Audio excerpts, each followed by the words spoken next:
Poor Lily. Yeah, I mean, she's got on that. Okay, stop.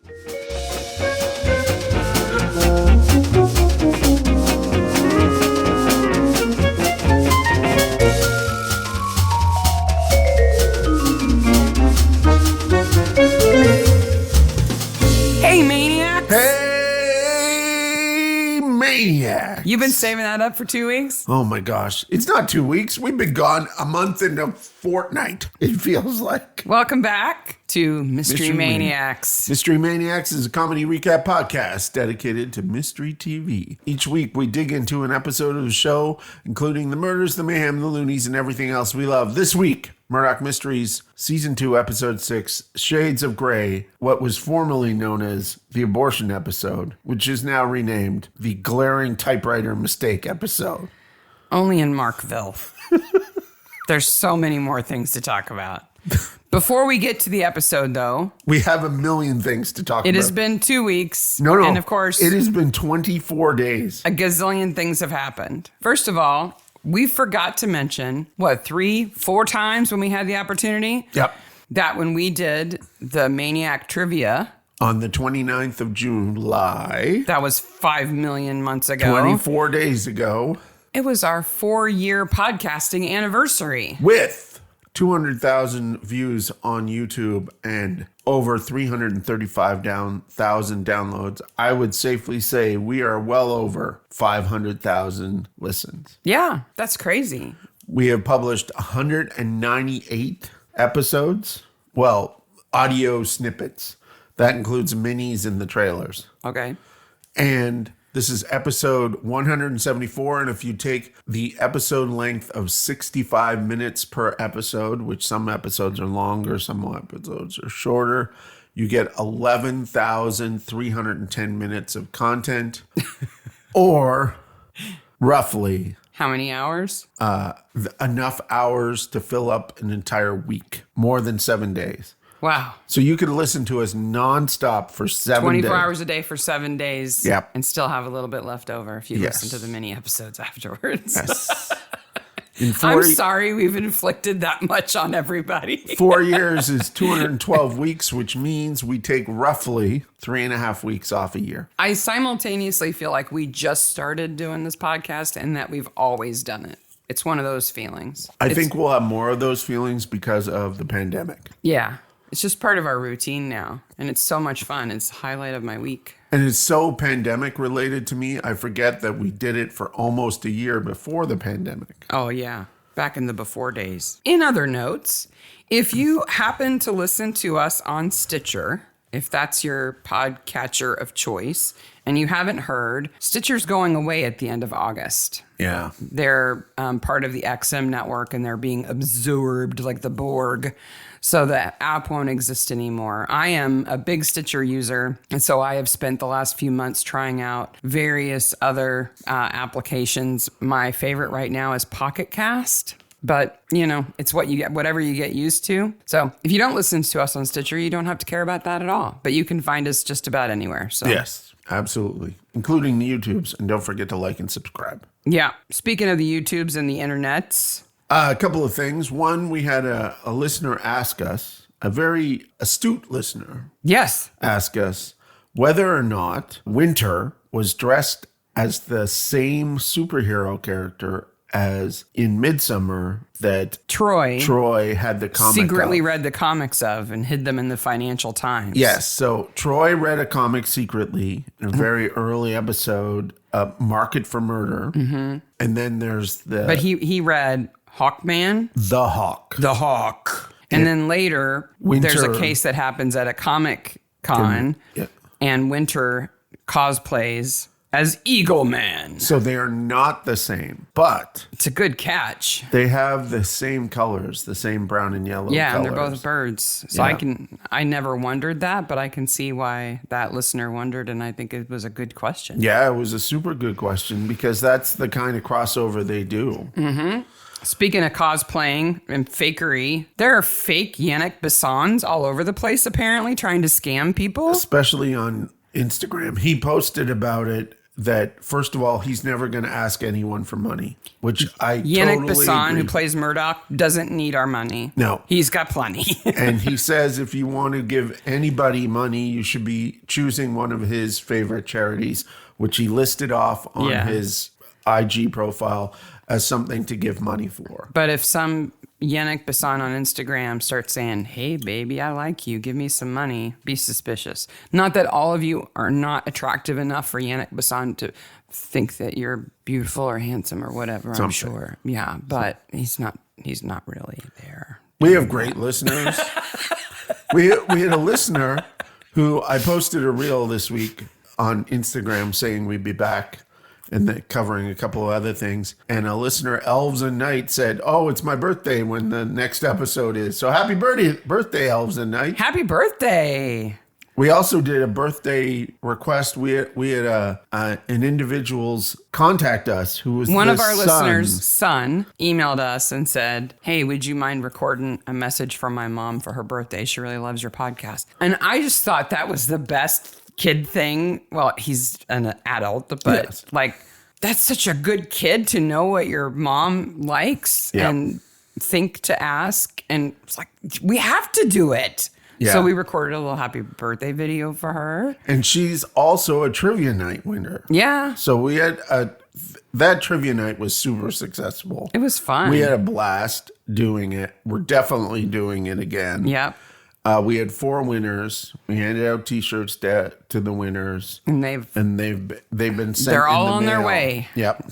You should expect them within a week of hearing this episode, I would guess. And then on top of it all, Instagram now has a feature called broadcast channels. Mm-hmm. So we have a broadcast channel called the Mystery Maniac Alley. Mm-hmm. So what it is you get information from us, because it's not a two-way communication. It's just broadcast. It's broadcast. But only other members of the alley can see it. Yep. Like behind-the-scenes stuff. Yes. And pictures of Olive. So this is a new thing for us. It's a new thing for Instagram. So we've just been kind of experimenting with it a little bit, posting little random things.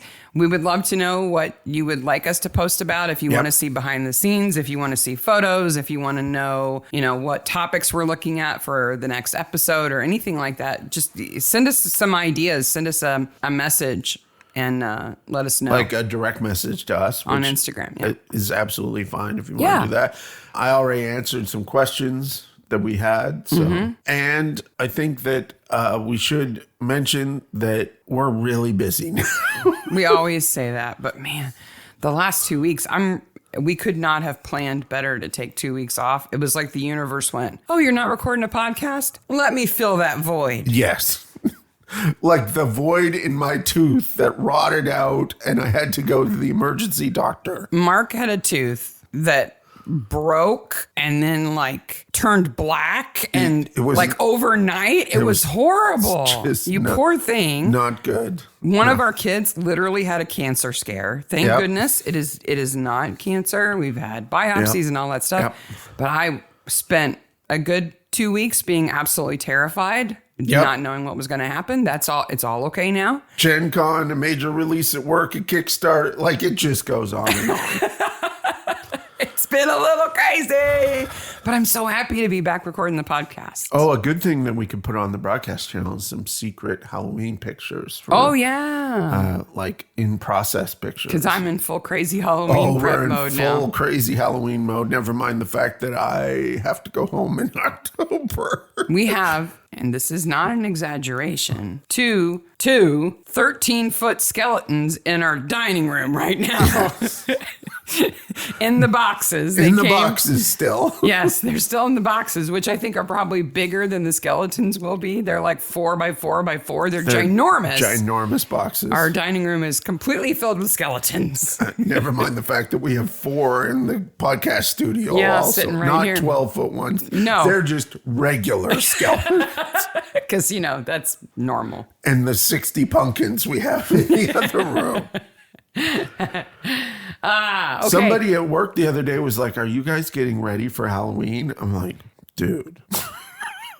Okay, it's August and Sarah's been working on it since February. Yes. Yes, we're getting ready. You could say that. Okay, speaking of getting ready, this is Shades of Grey. Yeah.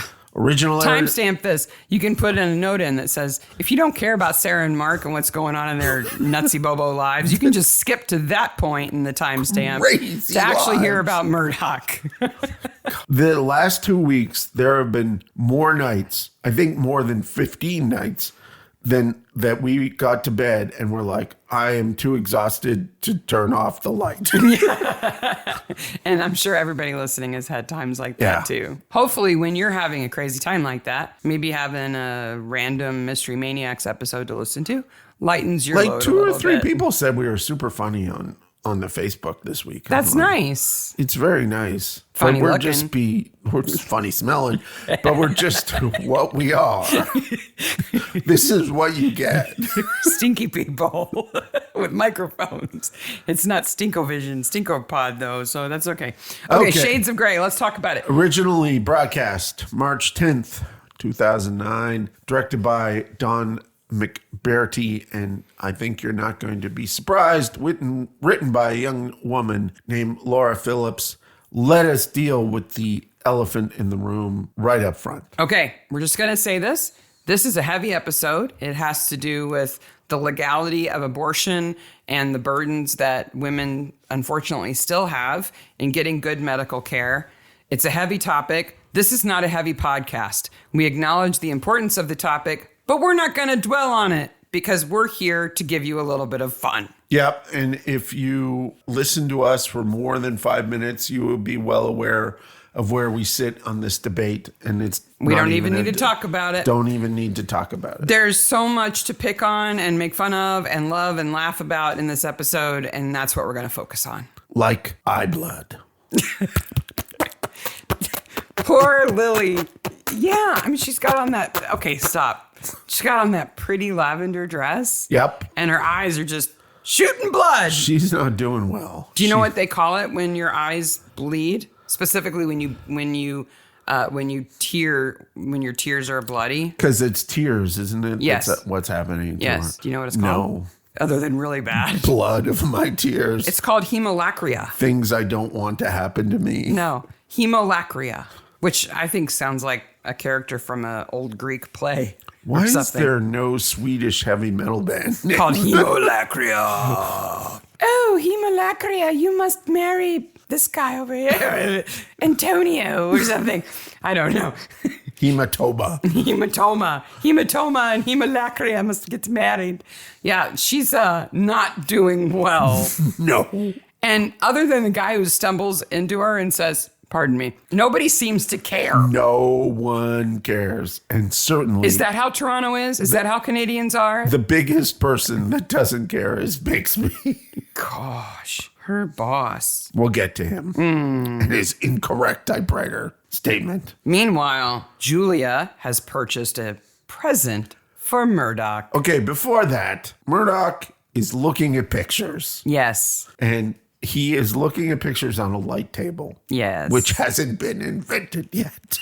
But it's not like a big leap. Like, once you've got transparencies of film, you would know, well, shining light through these helps. Movie projectors already exist. They're not broadly adopted, but they exist. If you've ever held something up to a window, I'm not making a big deal out of that. First electrically lit light table was patented in 1915. Okay, but it's Murdoch. He invents stuff. This is an anachronism. By Dick, who was then bought by Edison. So a lot of the early... Oh, I thought you were just insulting somebody. No. That was the name of the company? Yep, A.B. Dick. It's called a mimeoscope. And that's a bad name. Yeah. It's a light box. Yeah, it's a light box. Somebody was trying to be fancy. They used to have, like, Dick and Edison on the top of them. Speaking of Dick, can I tell my New Zealand story or give my New Zealand quip? Because I'm wondering if we have anybody in New Zealand who listens. They might be able to help us with this. We've been trying to figure out New Zealand accents. People are bracing for what I'm about to say. They're like, where is she going with this? I've been listening to a lot of New Zealand podcasts lately, and I've noticed this little idiosyncrasy in their accent that the word decade, as in 10 years, decade, and dickhead as in an insult, Dickhead. sound exactly the same with a New Zealand accent. And it's not that it's confusing because you don't normally have the context where it could be either one of those words. But if you keep calling somebody a decade, like... If you're from New Zealand, are you saying we apologize. 10 years, you're such a 10 years. Like, anyway, they sound exactly the same. Anyhow. Kissy. Is this a kissing show? Oh, yeah. Yes. Well, until it turns to Dumpsville. Yes. This episode is a bit kissy, and then it's not. No. But this, like, we will now finally acknowledge that we are a couple, and I will kiss you when I see you. Yeah. And find excuses to kiss you. Yeah. Like, that's sweet. But she has a present. But he works in a glass office. Well, he has the windows closed so that no one sees his dick mimeoscope. I went a long way for that joke. You did. Yes, she has purchased Murdoch a Collins bullet extractor. She says, I saw it and I just couldn't help myself. Where was she shopping? I'm immediately thinking, what store is this in? It's not like next to the lipstick. Well, and there's kind of a trope later on in the show that Julia shops in these hard to reach, unknown, secretive shops. But they're like hardware stores kind of places. Yes. Like today she was just at the Ladies Surgical Implement Emporium or something. Checking out this year's model of the rib spreaders. Yes. And then she just happened to see this new bullet extractor sitting right next to it. And it was an impulse buy, you know. So Collins bullet extractors were created in the Civil War because a lot of people got shot. So they needed to remove a lot of bullets. Do you know what the original name of the bullet extractor was? Mimeo light. No. Pull a bullet ouchie machine. No. A bullet scoop. Yeah, because they were spoons. Yeah, they're spoons. Yeah. They're really because they were pulling spoons. Shot. Yeah. Right? Not a bullet. Yeah. That has a shape. It was just lead shot. Well, now that Henry knows there's kissing, everybody knows there's kissing. Everybody knows it's like a whole place is blushing and batting their eyelashes. Boy, the first scene of this, when they find the body, is I'm a new director and I wish to show my director chops. So I will do silhouettes. I will do bird's eye view. I will do turny camera stuff. Well, it is a drainage ditch. Yes. Poor Lily has been dumped naked in a drainage ditch. That's not Lily. That's Freddie Pink. It's Freddie Pink. If you've seen any more of Murdoch other than season 2, in season 9, this actress, Alex Peyton Beasley, comes back and plays a woman private detective named Freddie Pink. Who is fantastic. She's awesome. I love She's Freddie in a Pink. bunch of episodes. Yeah. But you recognize her right away. Yeah. But Julia just thinks, hey, naked body, let me manhandle her. Or woman handle her. Person handler. She's got nothing on except a bracelet. Yeah. Look at her thighs. I'm glad that they have a female coroner on this show because otherwise, as a woman actress having to play a corpse who's nude and manhandled, and a man's manhandling you, I think that would be much more uncomfortable than to have Julia Ogden groping you and lifting your limbs and going, look how floppy she is. She's so floppy McFloppiston. She's got no blood in her body, no water in her lungs, and she's recently lost a baby. But it wasn't forced. She wasn't forced. No. That's what her mom wants to know. Murdoch talks to the mom, and I'm sitting there looking at the shots going, why is there no over-the-shoulder shot here? Somebody's being a good director. You were just criticizing the director for being too dramatic, and now you're saying... He does a good job. Oh, okay. Now, there's something here that happens at the end of the scene that a Canadian would pick up that an American wouldn't pick up. The scene with Lily's mom, Bertha? Yes. Okay. So... In the morgue or in the police station? In the police station. Okay. She says she didn't want to go to the doctor because it would be too expensive. Right, because this is before nationalized health care. And Murdoch kind of has this look on his face, and I'm not reading into this because I definitely know this is what this is, because they do this again later on. They kind of wink at the camera and go, And this is why we have healthcare and we're not stupid Americans. Yeah. Like, aren't you glad? You live in a country with healthcare now. So you don't have to make decisions like Lily did and Like- end up bleeding from your eyes. They do it later on. Like, I think, I know there's a scene where George goes, wouldn't it be amazing if everybody had just had healthcare? Yeah. Like, clearly that is being said. It's a wink, wink, nod, nod. Yeah. And then the next scene, which should all be referred to as the typewriter scene.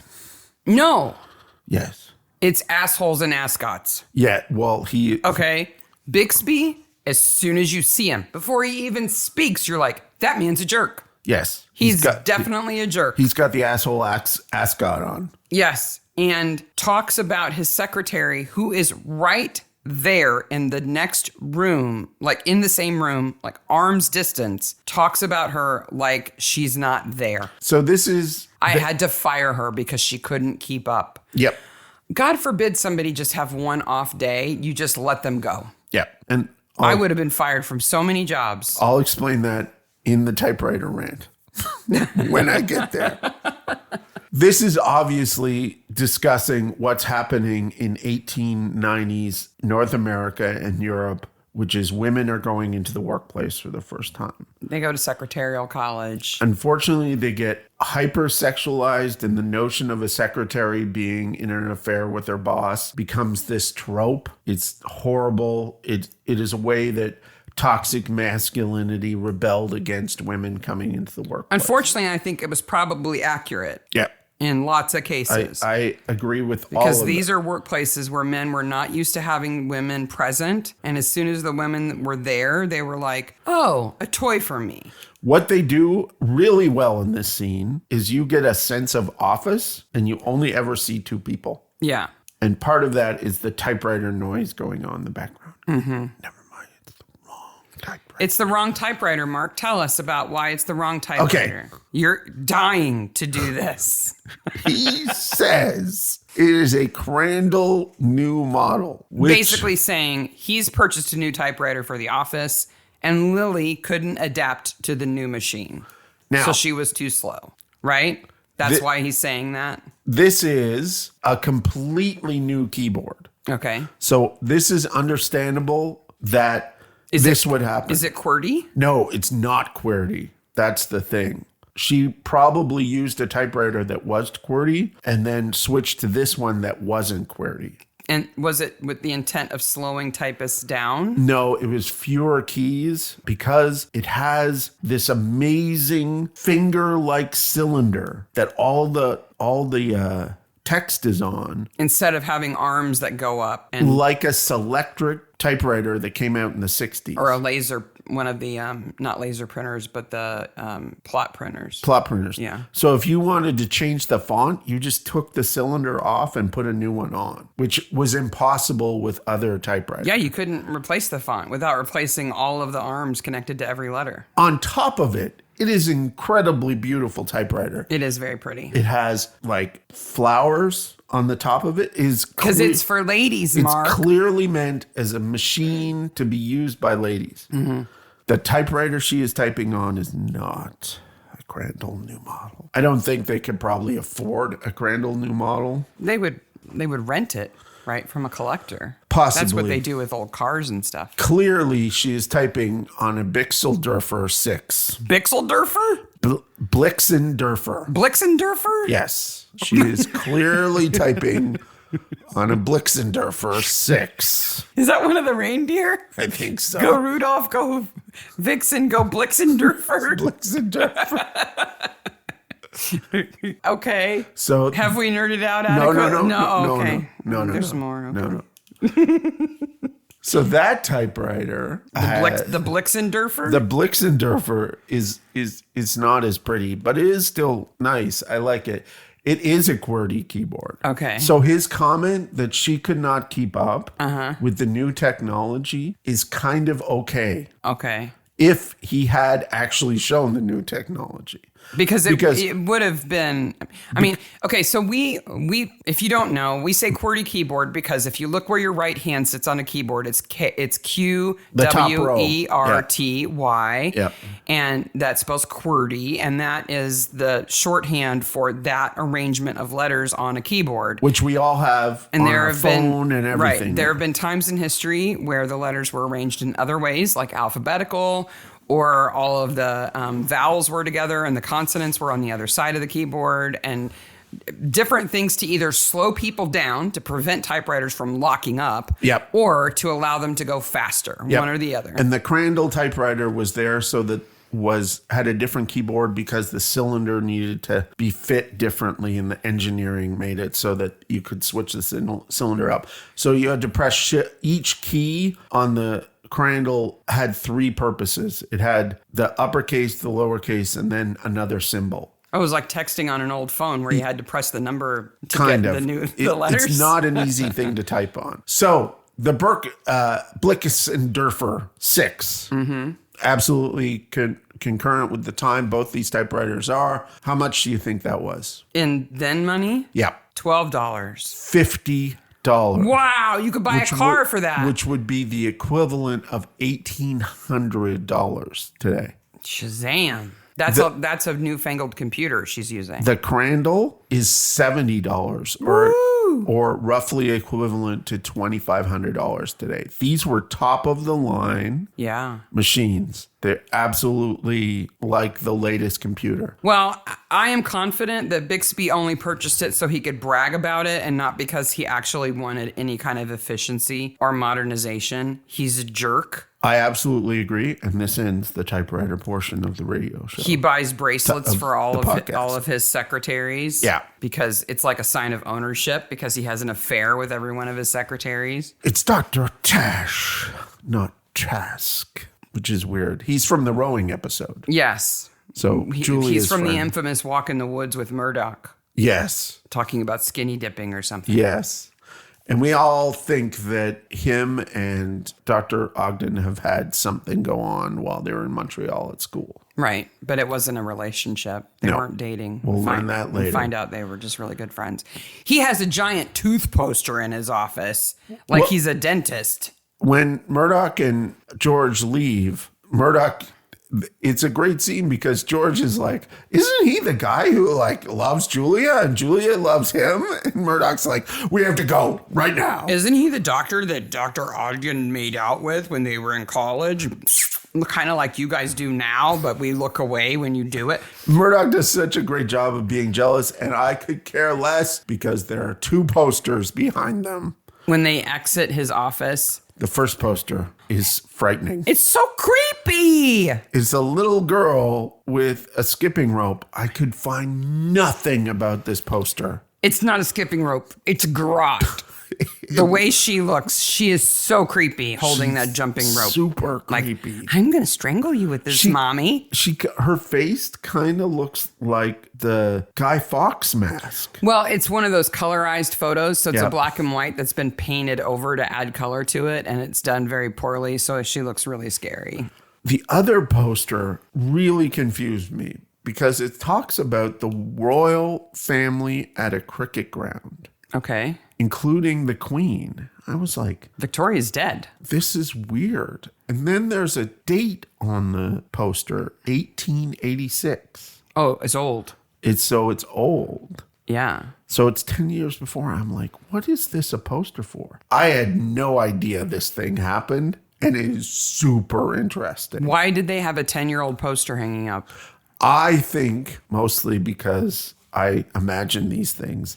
The set dressers of the episode don't expect people like us. Don't expect people like us and intentionally put that poster back there. Okay. Because what happened was in the 1870s, a bunch of English Canadians and a bunch of Iroquois Indians, who are probably more Canadian than they are, went to England to show them lacrosse. Oh, because lacrosse was invented by Native Americans. 13 Canadians from Montreal Lacrosse Club and 13 Native Canadians from the Chinanawaga Reservation. They went to Belfast, Dublin, Glasgow, Edinburgh, Newcastle, Sheffield, London, 7 locations in London, Brighton, Bristol, and Manchester. That's quite the tour. 27 games over 52 days. And they just did demonstration games of lacrosse. Yep. And the Queen came out and saw it. That's awesome. There's a story there. She said it was an interesting game.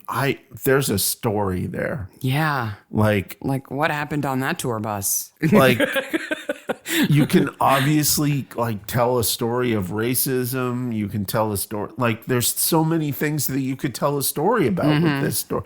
So I'm going to look into that further. I've read stuff about First Nations people teaching colonists how to play lacrosse and how they introduced them to the game. Yeah.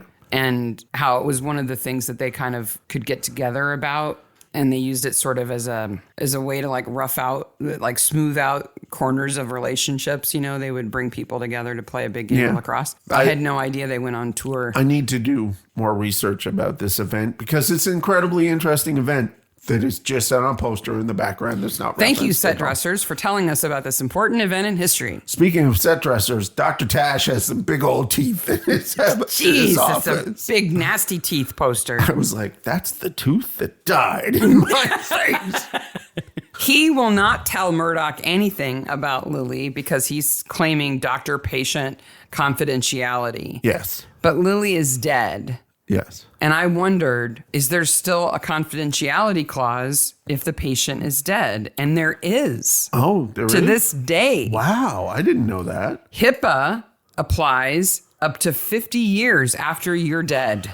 Wow. Yeah. I didn't know They that. can share anonymized data for research purposes, but anything that would actually identify you as an individual cannot be shared for at least 50 years after you die. So he would need a subpoena, basically, to get that information. I think that's fantastic. Yeah, it's important. Other professions need to have that, like your barber. The same thing is true of lawyers as well. Yeah. Even if you're dead, they can't just give away your private information and share it. I could only think that it would harm the family. It's private. It doesn't make sense. No. So they go back to Lily's house. Yep. With Bertha, her mom, who seems very sweet. Yes. And they look in her room, and it smells of bug repellent. Yes. Which is like a camphor, mothballs. Yep. But they find her diary. Well, is it her diary? Because George astutely notices that it is pretty vanilla. It's easily found in the top drawer of her dresser. Yep. And she probably keeps it because her mom's nosy. Yep. And she wants to tell her mom what she wants her mom to know. And that maybe there are other things she doesn't want her mom to know. And George says that he had a secret diary when he was a kid. What is in George's secret diary? So for those of you who are relatively new to Murdoch, you don't know that, and I'm not ruining anything, that George was raised in Newfoundland. He was an orphan raised by a house full of women who were wonderful to him and raised him very well and were kind to him. Who he called his aunties. His aunties, who all have the names of flowers. Yes. Like Aunt Lily and Aunt Daffodil. Yes. And they are prostitutes. Yes. Which I don't think he knew until maybe... It's a later episode where he puts 2 and 2 together. Yes. So I can just imagine his childhood diary. It's like, Dear Diary, today I learned where babies come from, but I can't tell any of my aunts because they are too delicate to know such information. Well, and all sorts of George weirdness. Like today I went down to the harbor and saw the mermaids again. Yes. I saw the Sasquatch again in the woods. He said to say hi to Aunt Lily,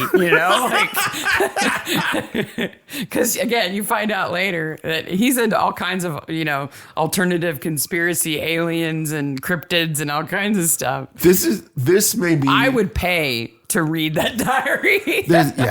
This may be my favorite George scene in the first 2 seasons because George is a good detective in this episode. Yeah. He's also respectful and knowledgeable about women. Yeah, because when they find Countess Fausta's pills, He says, well, maybe this is having to do with the monthly thing.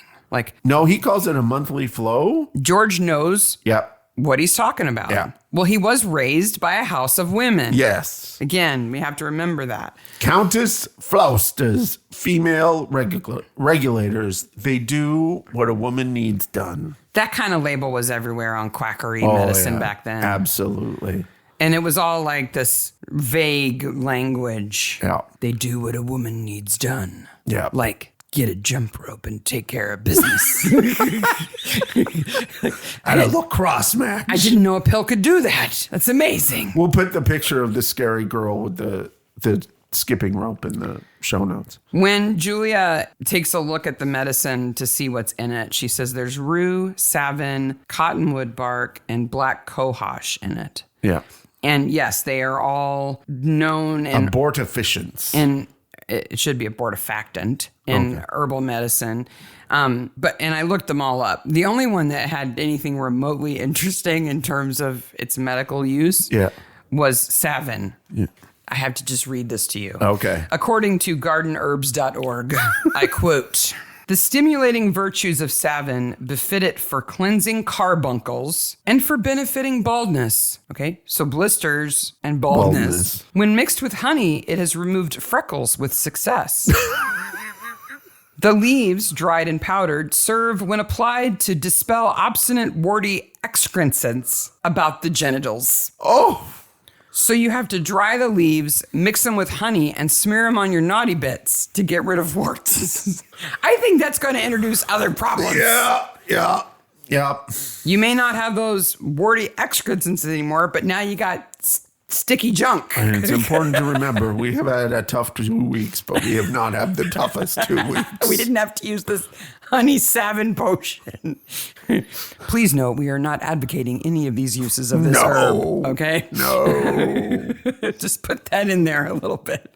But I love cleansing carbuncles and benefiting baldness. Yes. Like, what does it mean to benefit baldness? Maybe you get a little stubble back, I guess. But that I would would be know with my long lush locks. head of hair. That would be benefiting hair growth. Yeah. So Not baldness. But not benefiting baldness. No, like it's right. pro baldness.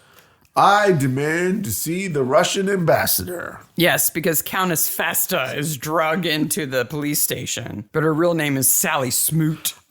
This is just so well done. No wonder she goes by Countess How Fasta. she turns around and sees Brackenrig and knows the gig is up. Hello, immediately. Tommy. Yeah, he's like Immediately Sally Smoot. switches to the... What I love, she's a great actress. Mm-hmm. So you know right away that Russian accent is fake. Yes. And then she switches right to a really good Irish accent. Mm-hmm. Like, she's a great actress. She's played by Mary Walsh. She's been in lots and lots of things. Yeah. But She reappears as this character, too. But like Brackenreed has her number. He has encountered her before. Oh, Tommy boy. She just drops the act right away. So she's Countess Fausta. She's also known as the Countess of Sumac Street. Yes. Right? And fake royalty is a con that goes way, way back. There was a king of San Francisco. Yeah. Well, and there's certainly lots of people who have claimed to be lost members of royal families like Anastasia and Oh, stuff he was like king that. of America and lived in South America. Yeah. San So she's Countess Fausta. What would your fake royal name be? Well, I think I would be Count. Okay. And then I'm probably thinking maybe Marcus Aurelius or something fun like that. Count Marcus Hemolacria. I thought you might be Archduke Aardvark.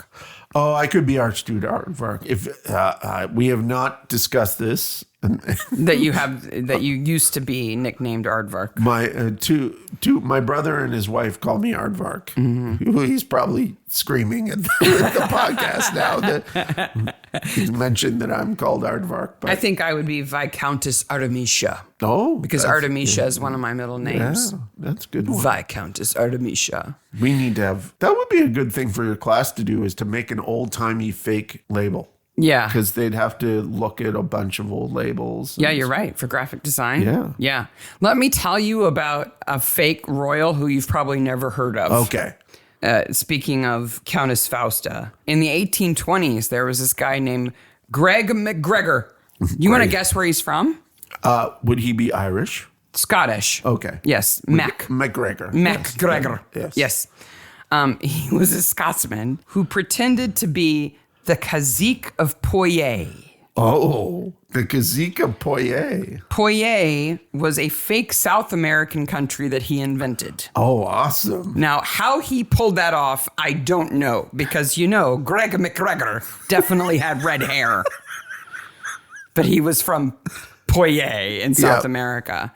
He fooled lots of people into investing in real estate in Poitiers. So this is Prince of Nigeria scam. In 1822, a bunch of these investors got on a ship and sailed to South America to go start their new lives on their new real estate, found jungle and no Poitiers. No, there is no Poitiers in South America. They were rescued, but only after 180 of them died of disease. Wow. There were that many of them that 180 could die. And it wasn't even half of them. Wow. And of course, Greg McGregor was nowhere to be seen. Nowhere. He was to long be gone. Long gone.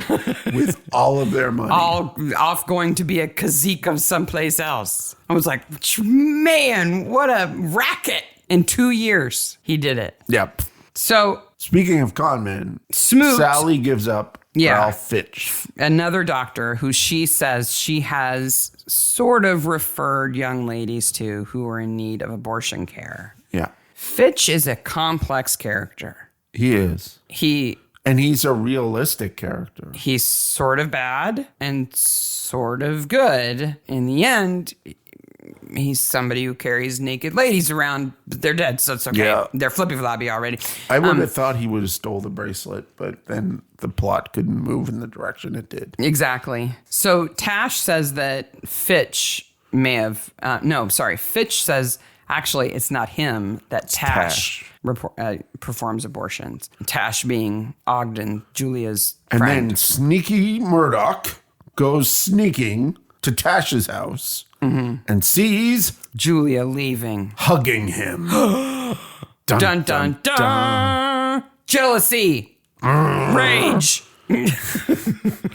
Murdoch gets angry in this episode. He does. Because... he gets the impression when he talks to Julia that she and Tash have compared notes and that she is now lying to him about how Lily died, that she died of parenchymal liver damage. And he thinks she's covering for Tash. I know our podcast demographics is mostly ladies, but to the men out there, I'm going to give you a little hint. Do not interrogate your girlfriend. No. Well, he's right, though. He is right. He can't give her benefit of the doubt. Somebody's dead. He is right, but he could have dealt with it a little better. Okay, and Murdoch is not high on the tact scale. He's new at this, okay? He's not used to having a girlfriend. He's not used to having a girlfriend, but I'm just telling you that maybe this is not... He might have said, I happened to see you leaving Tash's house. Yeah. I'm glad you guys are still friends. Did you talk about Lily? Are you lying about Lily? Are you covering up a murder? Those young people and their hunches. Actually a term from the 1620s. Only if it's used as a thrusting motion. Yes. George is like, I have this hip new word. It's hunch. It means when you get like an intuitive idea. It's this new word with the kids. Like you just see all these like kids on the street with their little flat caps going, hunch, hunch. Cool, daddy, hunch. You know? Because George is down with the kids. And it is so well written because it also has the air of, George, you don't know what you're talking about. He's using slang. Yep. The first time it's used in print, meaning an intuition or premonition, is 1904, according to the Oxford English Dictionary. Yep. So he is ahead of his time with his hunch. But he uses it like 9 times in the sentence. But he's right. Yes. He decides, you know what? This bracelet is not actually cheap. Maybe I should be going to different jewelry stores to ask about it. Finds just the right one, where a certain Mr. Bixby is having many of them made for all of his special ladies. There is a scene transition here. And in my notes, it is entitled Stomach Milk. Stomach milk is so disgusting. Julia is so upset that Murdoch has accused her of not looking at the stomach contents. She rushes right to the fridge. And rips the stomach out of a corpse, ties one side of it up with cotton twine, and then pours it into a glass. Stomach milk. Ew! It's like grayish pink. Blech. At least it's thin. Yeah. It's not like syrupy. It could be worse. It's not a very good rubber stomach. Yes. So that helps. But she's still pouring it like a gravy boat. It's still... And she goes to Sally Smoot and they discuss things that women use to abort pregnancy. Not all of us were born with a silver spoon stuck up our arse. Yeah. That's what she says to Julia. She does. Well, Julia is super rich, remember? She comes from a very wealthy, fancy background. And Sally Smoot would be able to sniff that out immediately. Of course. Yeah. But once she realizes that Julia has not had a perfect life, she says, sit down. Sit down. And they talk and they have... And I like that Julia refers to her as the expert. She's like, well, you're the doctor. And she says, yes, but you're the expert. Yeah. And I absolutely. think she gets to Sally that way. And they're talking professional to professional. Yes. And she finds out about pennyroyal oil. Yes. Sounds like... Which is not good stuff. Bad business. Yep. Like from my research, and like a drop from like a dropper into a glass of water is enough to make you really sick. Yep. So if you took a spoonful, you may as well just take arsenic or something. Well, it causes you to inject blood from every orifice. Yeah. So I'm sure a side effect of that would be if you were pregnant, you would lose the baby. But you would also bleed from your eyes and your ears and your nose and vomit blood and shoot it out of your nail beds and, all kinds of bad things that should only happen in horror movies. Meanwhile, the ascot gets worse. Yes. She fell down the stairs after I fired her, so goodbye. Well, she threw herself down the stairs. Can you imagine? She did that at my place of work, at my business. How dare her? I'm torn because part of me wants him to be really guilty. Well, Miss Binscarth stomps right out. That'll teach him. He doesn't even seem to care. He's like, oh, what an inconvenience. Okay. So he is, in fact, based on what he says, completely not guilty. He's not guilty of a legal crime. Yeah. He is morally Nor does he feel guilty about anything. No. Part of me wishes Mrs. Billingsgirth came back and said, I saw him push her down the stairs. Miss Binscarth? Yeah. The typist? Yeah. Well, she would be called a typewriter. I know. She of the bracelet. Yes. Yes. But I also like that it shows the hypocrisy that men get away with this crap all the time. Yeah. At this time, a woman who was caught trying to get an abortion could be sentenced to death. Yes. Now, what sense does that make? Yeah. But he can do what he's doing, and there's no law against it. Yeah. I told her I didn't want to get married. I didn't want children. Yeah. So whatever happens is her fault. It's complete lack of responsibility of men. Yeah. Ugh. If he was a good person, he wouldn't be wearing that ascot. Yeah. Then Murdoch gets mad. There's not a lot that makes Murdoch angry. Like he gets upset with injustice and he gets upset with unfairness. But for him to get actually physically violent, there's only a few things that do it. And one of those things is anybody who is violent against women. Yeah, Murdoch's like that. He's not having it. Yep. So though Bixby hasn't broken a law, that doesn't mean that he's okay in Murdoch's book. Yeah, and I also think like George and Henry might accidentally like arrest him for something. Or cut his brake lines of his newfangled horseless carriage. Something. So he goes to Task and Task says, I do perform abortions, which is a big thing for him to say. Yeah. And he's only admitting that because he doesn't want Julia to get in trouble. And he says, if Lily had come to me, she'd be alive. Yeah. And Murdoch is stuck because the gear goings on in Murdoch's head and the smoke coming out of his ears is really the last 10 minutes of this episode. Moral conflict. He has a few Spock moments here. Yeah. I think he errs on the side of the greater good. Yeah. But it's not clear in the moment for sure.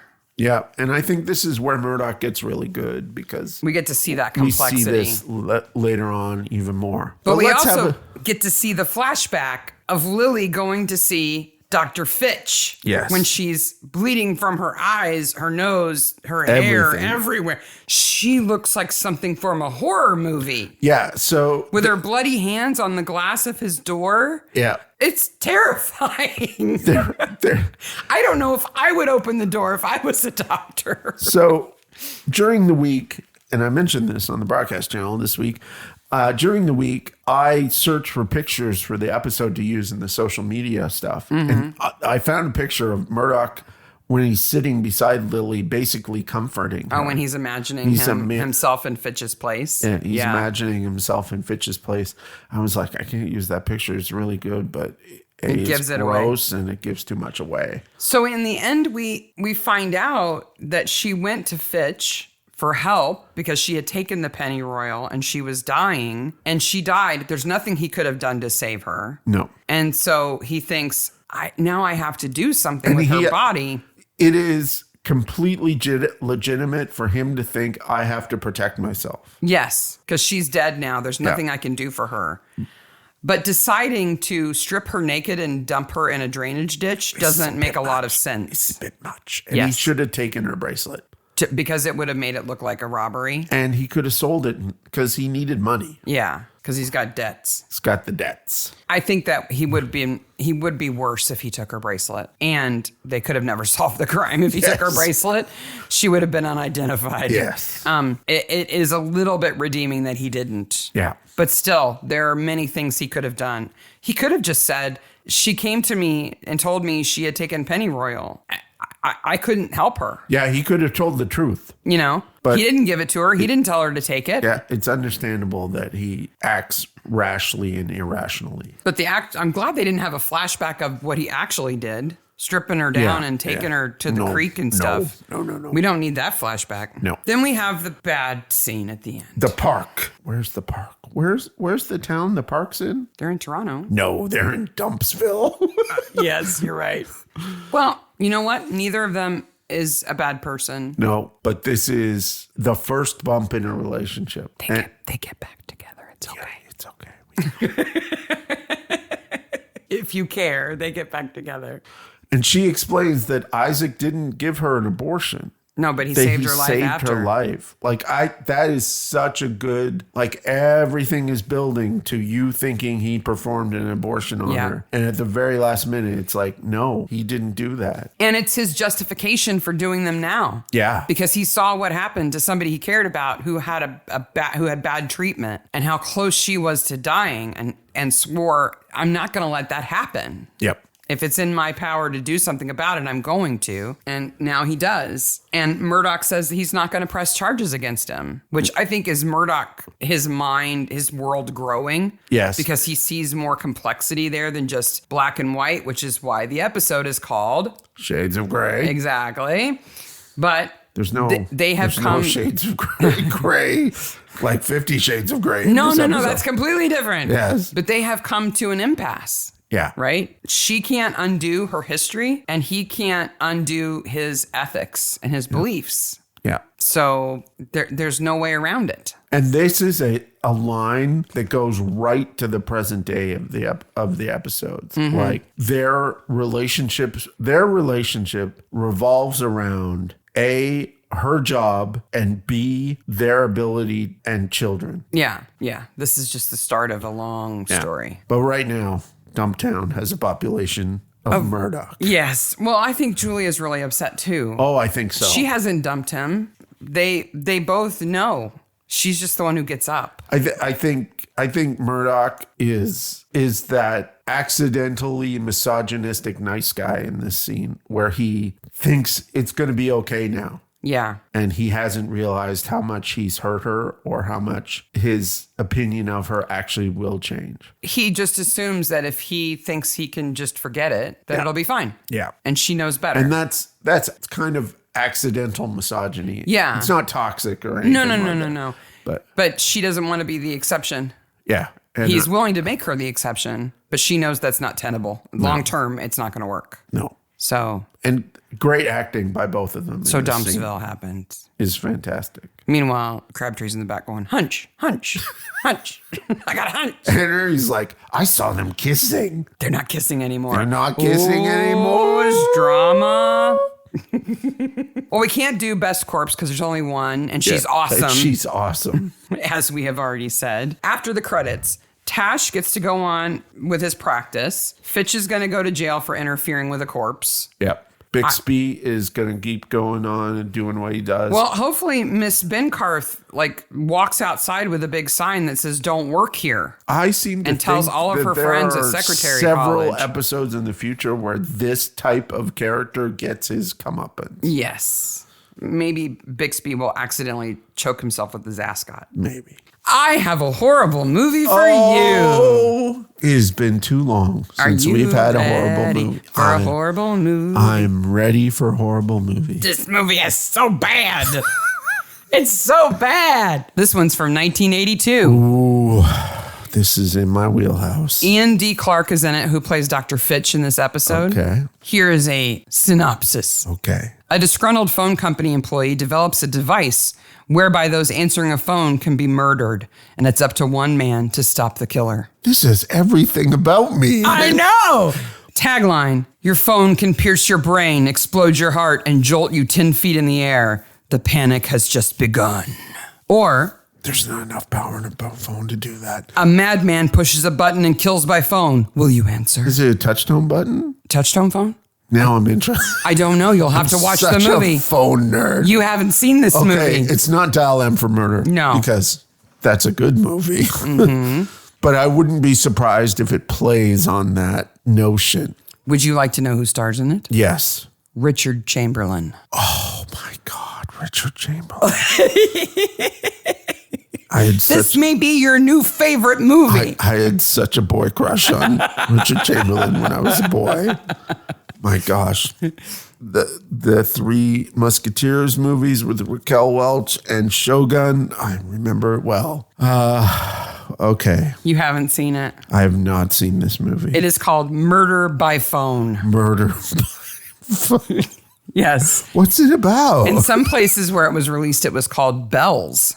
Bells? I guess because of the ringing of the phone. Maybe Murder by Phone. Murder by Phone, 1982.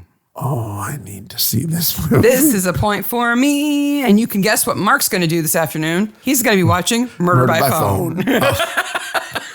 It has to have an amazing trailer. You too can watch Murder by Phone if you can find it somewhere online, and let us know what you think about it. Yeah.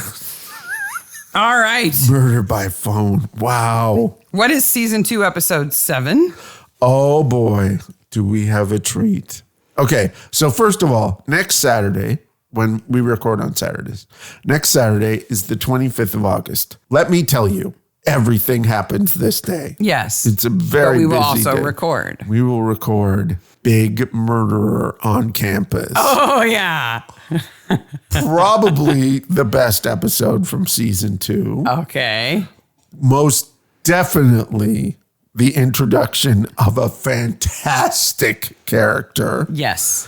It is all right back to goofy, fun, murdery Murdoch. Yep. This one's kind of heavy. The next one is not. It's not. It takes place at U of T. Mm-hmm. It's all sorts of U of T stuff on it. And it's just so good. Okay. Then we have 4 more episodes that will take us to, we have 6 more episodes, which will take us into October, unless, again, now we gotta talk about this. It is probably imminent that we're going to hear about New Midsummers. Mm-hmm. I would think in the next 45 days or less, we will hear about New Midsummers. So once we hear about New Midsummers, if we need to make adjustments to the schedule to fit them in. To the schedule. And then after season 2 of Murdoch, we will do Father Brown season 1. The new Father Brown. I don't know what episodes we're going to do because we've covered a couple of them already. Yeah. So we'll do the ones that we haven't. Figure out how we're going to do that. If there isn't New Midsummer to cover. If there isn't. Because when there is, record scratch, everything stops. Everything it's Midsummer time. stops. It's Midsummer time. All right. Until then, Bye, Maniacs. bye, Maniacs.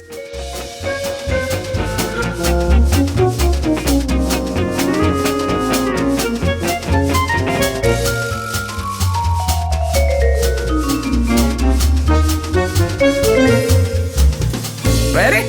Yep. Ready? Yep. Ready? Yep. 5, 4, 3, 2,